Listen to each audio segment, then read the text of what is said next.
When you consider going into emergency planning, it's a misnomer. You are planning to be the most effective and efficient with the resources you have during an emergency. So as you go into that planning cycle, I'm not planning for this terrible event. I'm planning for how will I utilize my network of resources to solve any variable problem. When you're planning an all-hazard approach, and then you apply that to a specific threat. So it could be a building evacuation, or it could be a severe weather event, or a medical emergency, or it could be a pandemic disease outbreak.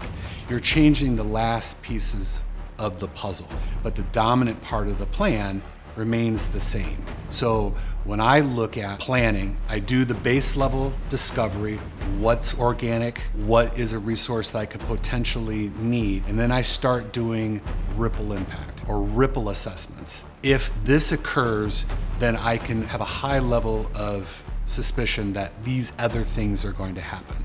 And do I have something in the toolbox for that ripple effect? And that's how you need to approach planning. You're doing strong planning to be utilized in an emergency. Well, over my career, there's been a lot of response missions that I've been assigned to. But I think one of the most complex things in a non-emergency setting would be preparation for the All of Nations Pandemic Exercise Series, which was started by the Department of Health and Human Services in 2018. If we hadn't had base level plans, if we hadn't trained and exercised together, if we had not thought outside the box on all these other ripple impacts, we would have been behind the 8 ball the entire time during a real world response. How I respond to a complex problem is breaking it down into simple solutions. You want to break it down into bite-sized pieces that you can solve and build momentum.